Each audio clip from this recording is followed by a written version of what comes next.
Vamos abrir as nossas Bíblias, profeta Jeremias. Se você abrir a sua Bíblia aí no meio, vai ficar um pouquinho depois da metade, depois dos Salmos, os livros de sabedoria, vem os profetas maiores, que são Isaías, Jeremias, e nós vamos ler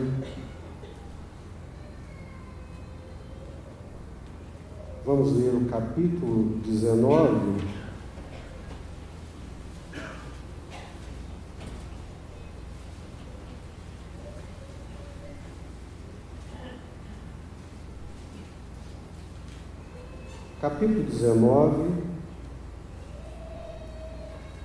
a partir do versículo 14 e na sequência o capítulo 20.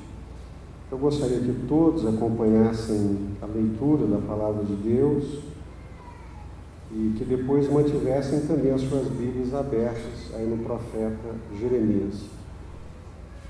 Profeta Jeremias, capítulo 19, a partir do versículo 14.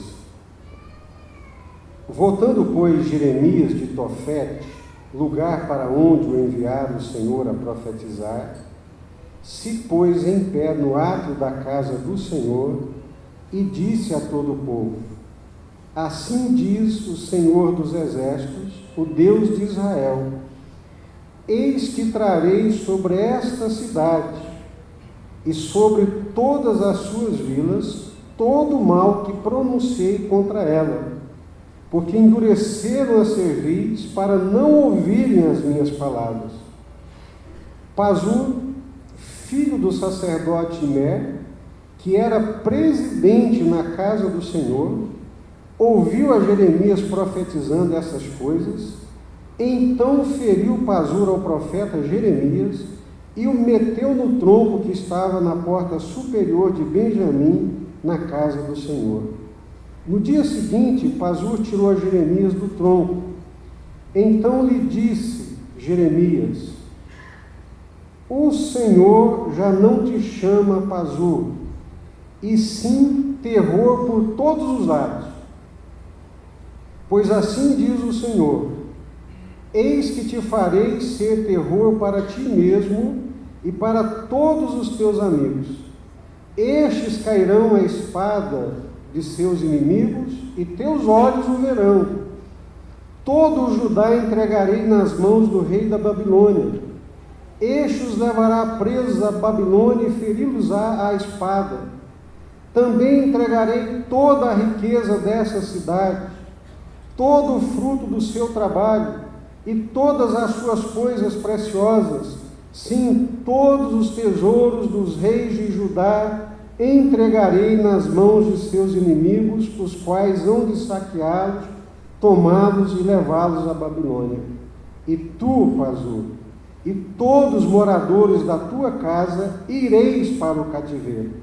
Irás à Babilônia, onde morrerás e serás sepultado, tu e todos os teus amigos, aos quais profetizaste falsamente. Persuadiste-me, ó Senhor, e persuadido fiquei. Mais forte foste do que eu e prevaleceste. Sirvo de escárnio todo dia. Cada um deles zomba de mim, porque sempre que falo tenho de gritar e clamar, violência e destruição, porque a palavra do Senhor se me tornou um opróbrio e um ludíbrio todo dia. Quando pensei, não me lembrarei dele, já não falarei no seu nome, então isso me foi no coração como fogo ardente, encerrado nos meus ossos. Já desfaleço de sofrer e não posso mais, porque ouvi a murmuração de muitos. Há terror por todos os lados. Denunciai, e o denunciaremos. Todos os meus íntimos amigos que aguardam de mim que eu tropece, dizem: bem pode ser que deixe de persuadir, então prevaleceremos contra ele e dele nos vingaremos. mas o Senhor está comigo como um poderoso guerreiro. Por isso tropeçarão os meus perseguidores e não prevalecerão. Serão sobremodo envergonhados, e porque não choveram sabiamente, sofrerão afronta perpétua que jamais se esquecerá. Tu, pois, ó Senhor dos exércitos, que provas o justo e esquadrinha os afetos e o coração, permite e veja eu a tua vingança contra eles, pois te confiei a minha causa. Cantai ao Senhor, louvai ao Senhor, pois livrou a alma do necessitado das mãos dos malfeitores. Maldito seja o dia em que eu nasci, não seja bendito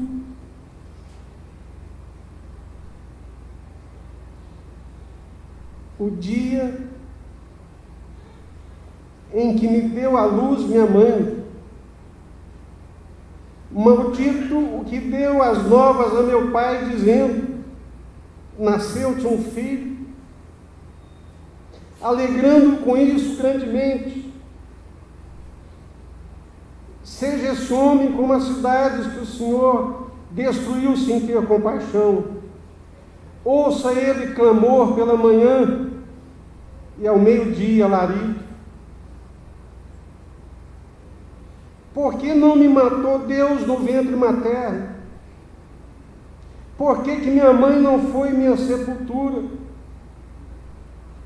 Ou por que não permaneceu grávida perpetuamente?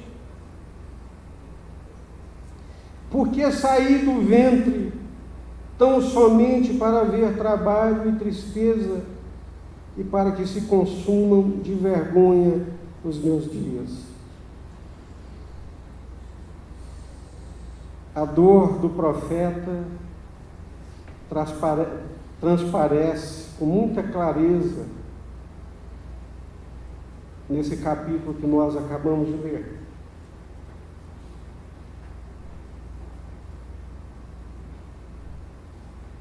Jerusalém, Jerusalém, que persegues e mata os profetas, que mata todos aqueles que te foram enviados. Não teve um profeta de Deus que não padeceu perseguição. Nós estamos estudando o livro de Atos, que na verdade é a vida de dois apóstolos, apóstolo Pedro, apóstolo Paulo. Meu Deus, quanto sofrimento aqueles homens padeceram. Quanta dor, quanta pressão, quanta perseguição no físico, emocionalmente, tensões, pressões.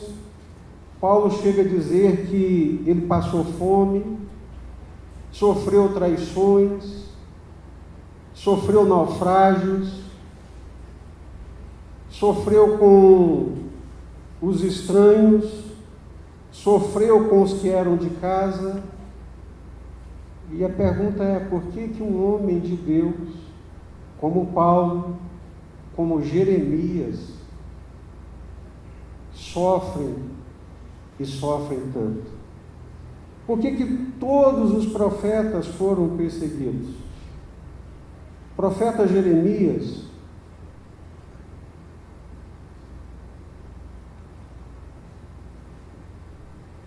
eu sou apaixonado.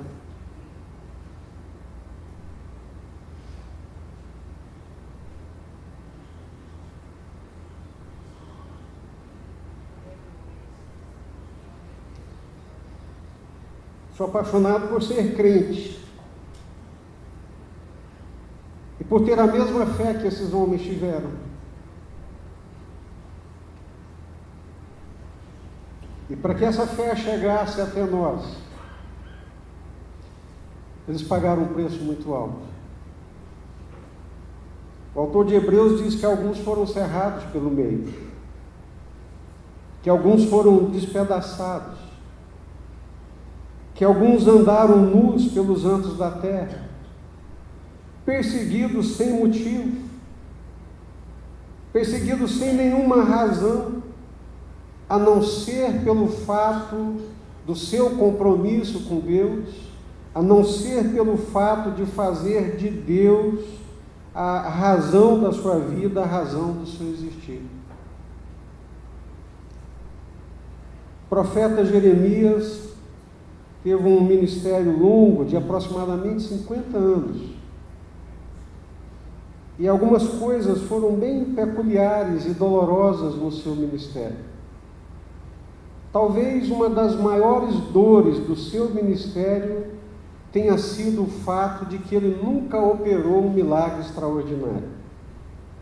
Ele nunca curou um enfermo, ele nunca ressuscitou um morto, ele nunca fez um machado flutuar, ele nunca andou sobre as águas, ele nunca fez cair fogo dos céus, como fez o profeta Elias, como fez o profeta Eliseu, como fizeram tantos outros profetas.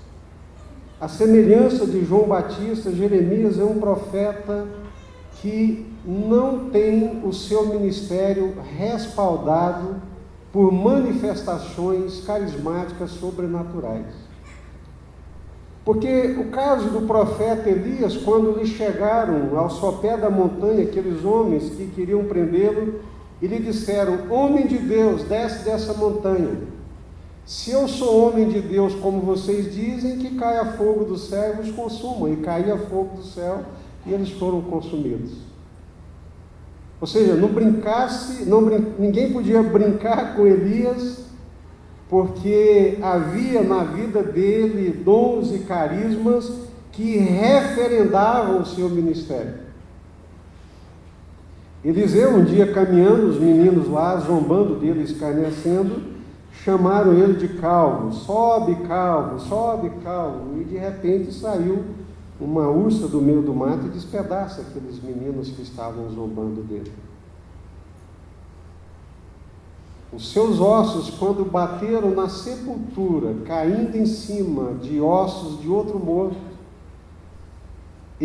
aquele morto foi ressuscitado.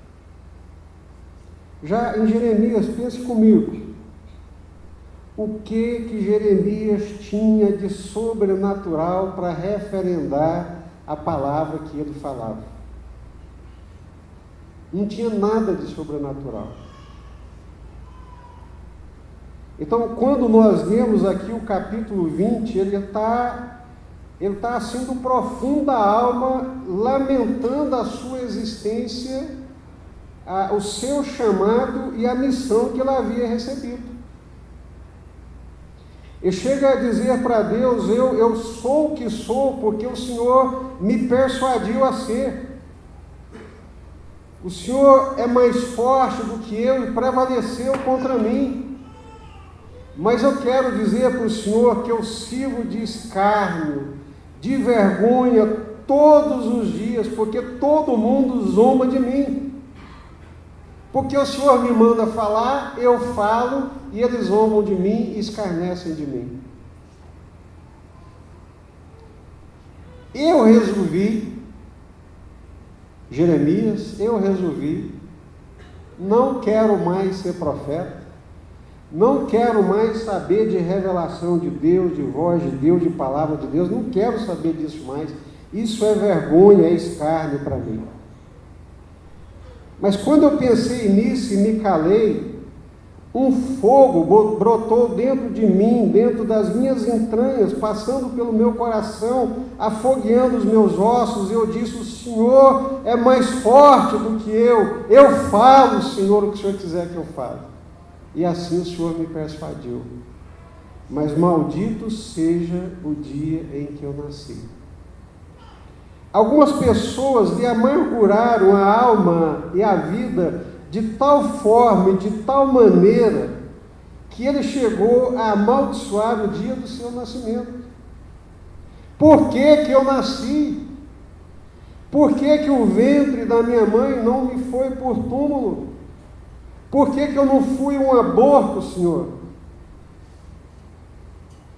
Eu fico pensando, para a pessoa chegar nesse estágio de lamento, nesse estágio de frustração, de decepção, a tortura emocional e espiritual, ela é além das forças, ela chega a ser quase que sobre-humana. Então, foi esse tipo de homem, foi esse tipo de pessoas que sofreram, que foram esmagadas, que foram moídas no seu tempo, para serem instrumentos de Deus, palavra de Deus, boca de Deus no meio daquela nação. Quem é o profeta Jeremias? Ele foi chamado por Deus antes do seu nascimento. Quando ele foi concebido no ventre da sua mãe, o Senhor já disse: esse é para mim um vaso escolhido. Imagina o que é isso. Na concepção, ali no ventre, ainda invisível aos olhos humanos, ainda uma promessa de um ser que seria, mas Deus já disse: tu és um vaso para mim, você é um escolhido meu, que eu te consagro e te separo antes de você romper a madre da sua mãe, e te constituo profeta para as nações, para essa nação e para outras nações. Quando você lê o livro do profeta Jeremias, que acabamos de ler aqui, porção dele, ele está profetizando acerca do destino do Egito, que é uma potência mundial da época, acerca de Babilônia, do país de Moabe, do país de Edom, de várias nações, porque o Senhor disse: eu te constituí profeta para as nações, para arrancar nação, para derribar nação, para destruir e arruinar nações, mas também para edificar e para plantar. E Deus, de uma forma sobrenatural, toca-lhe os lábios, colocando na sua boca a sua palavra. Tudo o que Jeremias tem é a revelação da palavra de Deus. Mais pura, mais genuína, mais cristalina. Deus coloca as suas palavras na boca de Jeremias, quando Jeremias diz: Senhor, eu não sei nem falar, Senhor. Eu não passo de uma criança. Não diga que tu és uma criança, porque eu estou te constituindo minha boca, minha voz para as nações. Hoje em dia nós vivemos uma crise muito grande de vocações. Geralmente as vocações, o chamado de Deus, ela acontece na mocidade, na adolescência e na mocidade. Não significa que Deus não chame os mais velhos, mas é na adolescência, na mocidade, que Deus tem tempo para trabalhar, para poder quebrantar, para poder formar e para poder forjar esse caráter, para poder burilar esse vaso para que seja um vaso de honra. Pessoa mais velha, para você mudar-lhe valores, conceitos e moldar-lhe o caráter, é a coisa mais difícil do mundo. Tanto é que 87% das conversões acontecem da puberdade até o início da mocidade. Depois que passa dessa fase, é difícil uma pessoa se converter ao Senhor, e mais difícil ainda ela se entregar e ouvir o chamado de Deus. Então é no início da juventude que Deus se revela a Jeremias dizendo: eu estou te chamando, Jeremias, porque desde o ventre da sua mãe eu te separei, e antes que você botasse a cara para fora, eu já havia te consagrado como profeta para poder revelar a minha palavra. Vivemos hoje essa crise de vocação.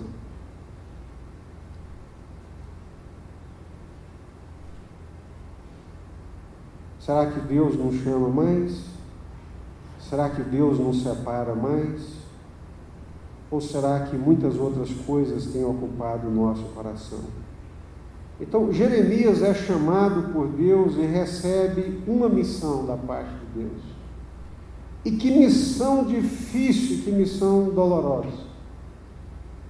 A missão de Jeremias era a missão de denunciar.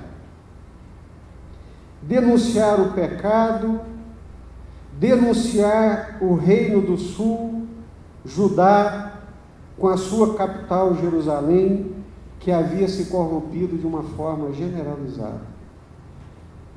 Ele seria um rasgo de luz no meio das trevas. Ele seria uma voz de Deus no meio de um vozerio de mentiras e de enganos. Ele seria a voz de Deus. Ele seria a luz de Deus. Ele teria na boca a palavra de Deus. Mas a missão dele era muito dura e a missão dele ainda se revestia de uma dureza maior, porque o conflito que ele travaria era no mundo das ideias, era no mundo dos valores. Ele não é aquele que ora e, como diz, cai fogo do céu, enfermos são curados. Não, ele é chamado para falar, revelar verdades, valores da lei de Deus, da palavra de Deus, do reino de Deus.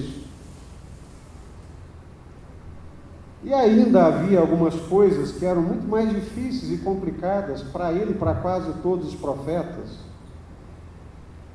porque o respeito para a gente poder ouvir o outro, acatar o que o outro fala, tem estudos científicos que dizem que as pessoas que são ouvidas e que têm autoridade, primeiro, elas têm que ter uma instituição por trás delas. A instituição, ela empodera, a instituição, ela dá autoridade. Você podia falar o que quisesse de um candidato, mas a partir do momento que ele é eleito, que ele é empossado, aquela posse, aquela investidura lhe dá autoridade e ele tem que ser respeitado no que fala. O rei tinha um palácio, o rei tinha vestes reais, onde ele passasse, passava o seu séquito, o seu exército ali escoltando, assentado num trono. Então ele tem instrumentos de poder, instrumentos de domínio, ele tem instrumentos de representação. Esses instrumentos de representação, eles dão autoridade. E nós olhamos para essas representações, institucional, patrimonial, quem tem dinheiro manda, quem tem exército, força, poder, manda. Está aí no Rio de Janeiro um outro estado reinando e dominando, porque tem força e tem poder. São representações que referendam o poder e a autoridade de falar. Para vocês entenderem como é essa força da representação, um dia eu estava aqui na escola dominical, acabou a escola dominical, eu estava aqui na frente, terminando a escola dominical, entrou uma pessoa na igreja para pedir, ele entrou, deu uma olhada, me viu, passou direto por mim, foi no irmão que estava vestido de paletó. Porque no meio cristão evangélico, o paletó é uma representação de poder e de autoridade, e muitos outros meios. Mas deixa eu lhes perguntar, que representação de poder tinha o profeta? Ele não fazia milagres, Ele não tinha um templo como o sacerdote tinha, ele não tinha um trono como o rei tinha, ele não tinha palácio, não tinha exército, não tinha tesouro, ele não tinha nada, absolutamente nada. Como ser ouvido? E como crer numa pessoa que não tem nenhuma representação, que não tem nenhuma visibilidade? É disso que ele está reclamando, é isso que ele está lamentando, é isso que ele está chorando diante de Deus. O Senhor me entrega uma missão, mete a tua palavra na minha boca e diz: fala, eu falo, ninguém acredita, zombam de mim, escarnecem de mim. E o pior de tudo, ele tinha que denunciar adultério, extorsão, falsidade, engano, derramamento de sangue inocente. Isso estava em todas as camadas da sociedade. O adultério estava dentro das câmaras do rei. A extorsão, a corrupção estava entre o rei, os príncipes e os nobres, aceitando suborno, aceitando peita, julgando de forma parcial, dando falso testemunho, mentindo e por fim derramando sangue inocente. E ele tinha que se colocar lá no pátio, na porta de entrada, onde passava todo mundo, sacerdote, príncipe, rei, para cultuar o Senhor e dizer: vocês são adúlteros, vocês transgridem a lei de Deus, vocês vêm aqui para adorar a Deus, queimar incenso, mas vocês não honram a Deus com a verdade. E aí vocês viram que resultado que foi, né? Ele acabou de falar, o presidente da casa do Senhor lhe deu um sopapo, lhe deu um soco no queixo, jogou ele no chão, amarrou ele no tronco como um vagabundo, como um malandro, um malfeitor, e deixou ele ali preso e aprisionado no tronco. Ele tinha que denunciar o pecado do povo, ele tinha que denunciar as instituições que haviam se corrompido, a instituição, o governo, os reis, os príncipes, os nobres estavam todos maculados, tinham sangue inocente nas mãos, tinham roubo nas mãos, e ele tinha que denunciar isso. Ele tinha que denunciar os sacerdotes, porque os sacerdotes extorquiam o povo e não lhes ensinavam a palavra de Deus. Está escrito na palavra de Deus que da boca do sacerdote o povo busca o conhecimento e a palavra de Deus. E os sacerdotes haviam se corrompido. Os profetas eram mentirosos e diziam: fiquem tranquilos, a prosperidade, paz, essa cidade é a cidade de Deus, Deus ama essa cidade, Deus guarda esse povo, ninguém nunca tomou essa cidade, nunca vai tomar, aleluia, glória a Deus. E Jeremias tinha que chegar e dizer: não é nada disso, Deus vai destruir essa cidade, Deus vai acabar com a paz dessa cidade, Deus vai matar os nobres, os profetas, os sacerdotes, se não houver um arrependimento assim profundo. Ele era o contador das más notícias, a semelhança do outro profeta, o profeta Micaías. O rei Acabe, que era um rei mau, desagradável a Deus, praticava horrores e pecados horrorosos, mas tinha na sua mesa 400 profetas, na folha de pagamento do rei, que profetizavam tudo o que o rei queria ouvir. Aí um dia o rei chama Josafá, lá de Judá: Josafá, vamos comigo à batalha. Josafá, temente a Deus, falou assim: ô rei Acabe, eu posso até ir contigo à batalha, mas eu queria ouvir uma palavra de Deus, eu queria ouvir aqui, vamos consultar ao Senhor. Aí o Acabe falou assim: pois não, eu tenho aqui 400 profetas. E aí, profetas? Vai, rei, porque você vai vencer os filhos, você vai fazer isso, você vai voltar vitorioso, e papapá. O Josafá sacou aquele negócio e falou assim: não, eu quero ouvir um homem de Deus, quero ouvir um profeta de Deus. Aí o rei falou assim: olha, tem uma aqui que ele só fala o que é mal de mim, ele nunca fala o que é bom de mim. E não tinha como falar se ele fosse honesto e se fosse temente a Deus. Aí Josafá diz: eu imponho uma condição, para ir à batalha contigo eu quero ouvi-lo.